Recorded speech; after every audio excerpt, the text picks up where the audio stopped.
conhece muito de arte, a história dos artistas, dos movimentos artísticos, muitos dos quais ele acompanhou de perto, conviveu com essas pessoas, né?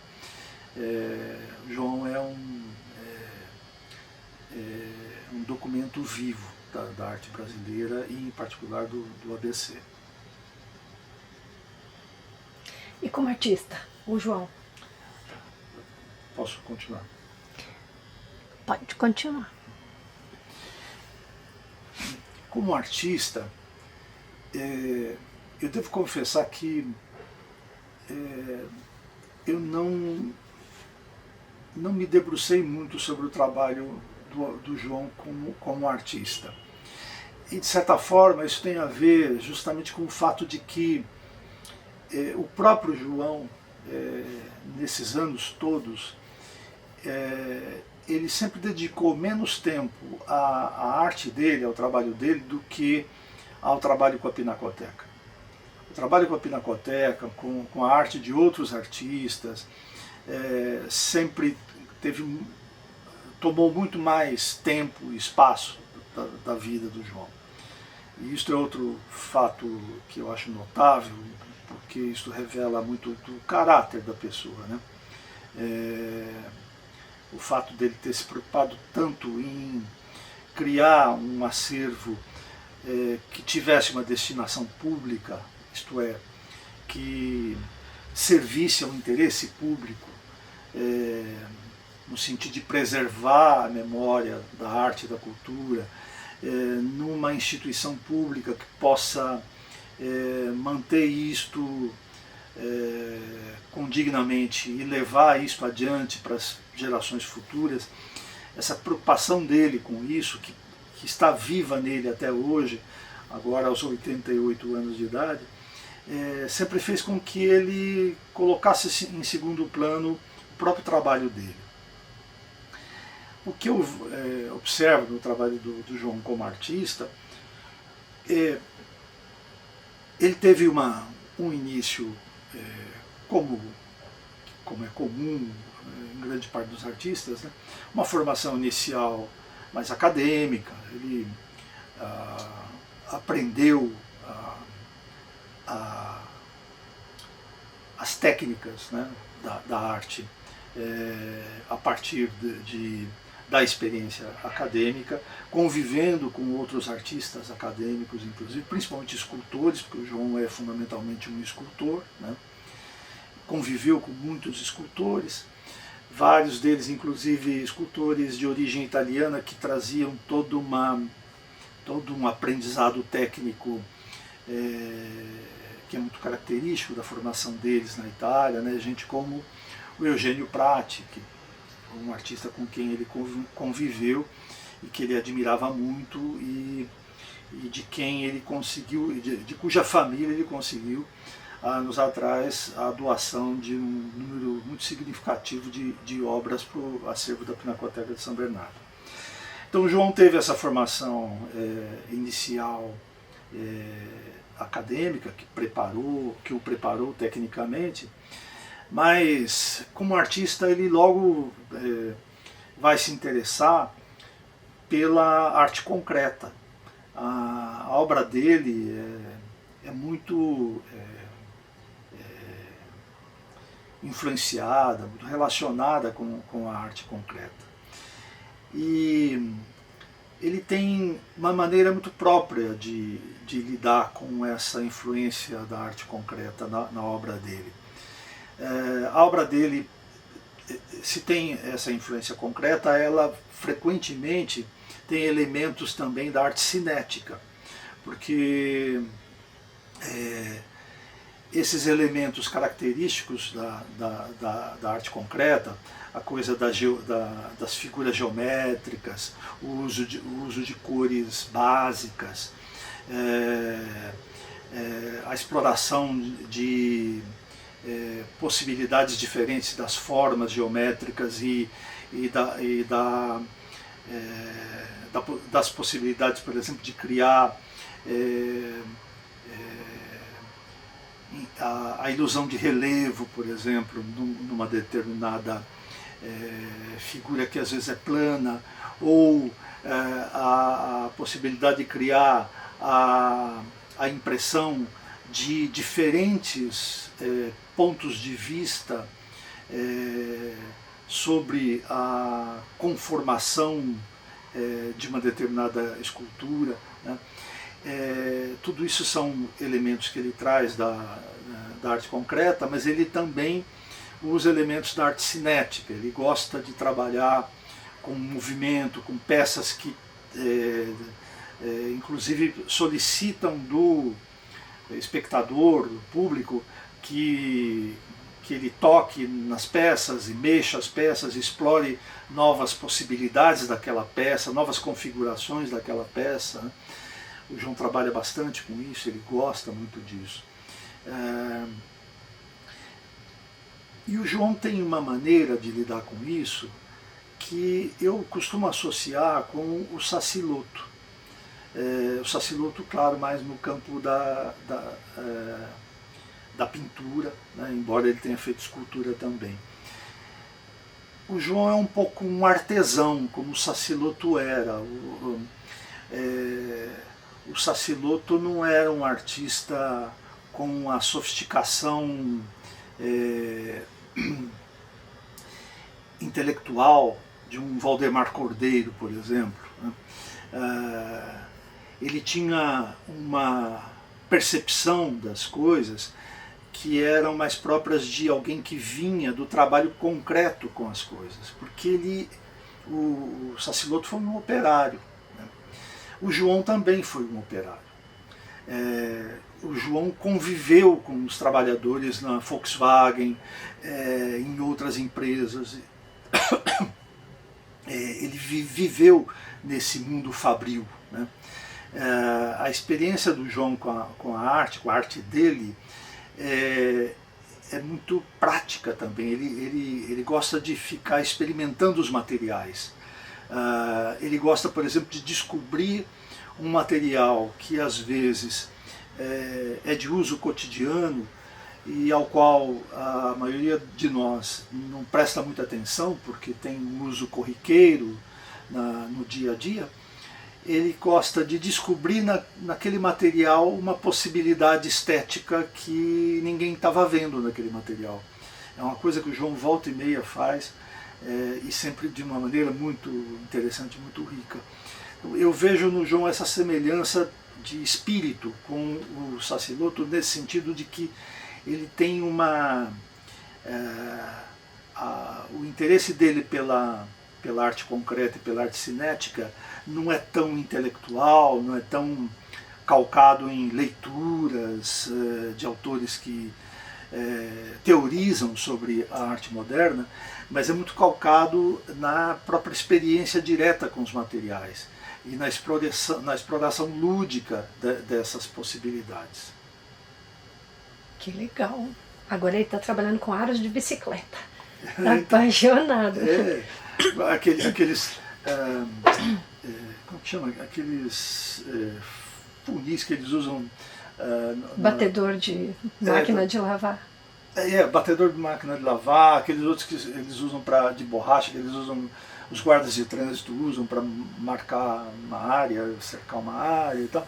Ele gosta de olhar para essas coisas e ver alguma possibilidade nessas coisas, né? Materiais comuns, né? E a repetição, né? Que aí, acho que vem da arte concreta. Eu esqueci de falar disso, mas a coisa da repetição da série é muito característico da arte concreta. Né? E dele. Nossa, como é dele. E dele. Portanto, o Saciloto também, né? O Saciloto também veio da arte concreta, era um concreto. Eu queria que você falasse aquela parte da construção do acervo que ganha força na década de 80 e concluir com aquela história do outdoor, que eu acho que é legal. Aquela coisa do outdoor eu já falei. Eu estou tentando lembrar. Não guardei essa parte, não. Eu falei agora há pouco, falei dos outdoors. Então, mas pode falar dessa parte da formação do acervo? Da formação do acervo, da formação da Pinacoteca e aquela expansão do acervo, né, nos anos 80. Nos anos 80. Isso. E quando a Pinacoteca vai para 2009, que entra na sede que é agora, ela também tem um período de expansão, assim? Tem. Naqueles primeiros anos que a gente vai ali para a nova sede, onde ela está agora, o João conseguiu várias novas doações, inclusive por causa do jardim das esculturas. Eu não falei do jardim. O jardim foi... Se você quiser já fazer essa lógica do jardim, já... Tá ligado. Tá. Porque aí já... né? Mas pode falar também, do jeito que tá funcionando. Então, o primeiro grande impulso, né, a Pinacoteca, pelo que o João conta e pelo que eu pude observar e ver em documentos e tal, a Pinacoteca começou a ser formada no final dos anos 60, quando o João, ainda ligado à ASBA, o João propõe a criação de um prêmio instituído pela Câmara Municipal, um prêmio da ASBA, mas com a diferença de que a obra ou as obras, eu não lembro direito se era mais de uma, o João certamente sabe disso, a obra ou as obras iriam para o acervo da prefeitura, não para o acervo da ASBA, como antes acontecia. Você vê aí a preocupação do João, que começa nessa época, eu não lembro direito se é 68, 69, a preocupação do João de começar a formar um acervo público municipal de arte. Porque você tinha a ASBA, que era uma associação privada, particular, que tinha um acervo. Né? O João tinha trabalhado lá, fez parte da diretoria da ASBA durante um bom tempo e tal. E a ASBA tinha seu acervo de obras adquiridas e tal. Mas era um acervo privado. Né? E o João, com essa iniciativa, ele, de certa forma, ele força o município, a municipalidade, a começar a criar um acervo de arte municipal. A partir daí, ele, nos anos seguintes, início dos anos 70, ele vai conseguindo aqui e ali uma doação, uma aquisição, e vai, aos poucos, formando um pequeno acervo. Essas obras muitas vezes ficavam no gabinete do prefeito, no gabinete do secretário de cultura. Não, o secretário de cultura nem existia na época ainda, mas o secretário disso, daquilo. E em 1980, com Tito Costa prefeito, que a Pinacoteca ganha um grande impulso. O João se torna próximo do prefeito Tito Costa, e o Tito Costa era um prefeito, um homem de letras, escritor, advogado, escritor, e um homem interessado em artes. Né? E São Bernardo vivia naquele momento todo mundo acho que sabe disso, né? São Bernardo vivia um momento político particularmente significativo, porque em 78 tinham eclodido as greves dos metalúrgicos do ABC, né? E a maior parte delas em São Bernardo. Né? São famosos os comícios do Lula no estádio da Vila Euclides, né, 78, 79, e estávamos em ditadura militar, sob ditadura militar, né, e com as greves estourando aqui, mesmo com alguma censura à imprensa, em razão da ditadura, as notícias iam pipocando, iam aparecendo, né? E São Bernardo foi se tornando muito conhecida e muito associada com esse movimento social que estava acontecendo sob as barbas da ditadura. E houve perseguição policial aos grevistas, prisões, Lula foi preso algumas vezes, e o prefeito Tito Costa teve algumas atitudes na época que foram em defesa dos grevistas, né? Mostrando simpatia com as reivindicações deles, com as posições deles. Isso também fez com que o prefeito Tito Costa se tornasse mais conhecido fora do ABC, porque ele passou a ser identificado como um prefeito progressista, né? Que tinha tido a coragem de ter uma visão mais autônoma, né? Diante de uma situação tensa, né? O João convence o prefeito Tito Costa a instalar no Centro Cultural do bairro Assunção, que estava sendo inaugurado. O prefeito Tito Costa inaugurou vários equipamentos culturais importantes que estão até hoje, existem até hoje em São Bernardo, como o Centro Cultural do bairro Assunção e o Centro Cultural do Baeta Neves, entre outros, né? E o João Delijakov convence o prefeito Tito Costa a inaugurar uma sede da Pinacoteca, que àquela altura já tinha um número um pouco maior de obras, no Centro Cultural do bairro Assunção, que estava sendo inaugurado. E aí, para esta inauguração da Pinacoteca, para essa fundação oficial da Pinacoteca, né, o seu primeiro reconhecimento oficial como uma instituição municipal, a Pinacoteca de São Bernardo do Campo,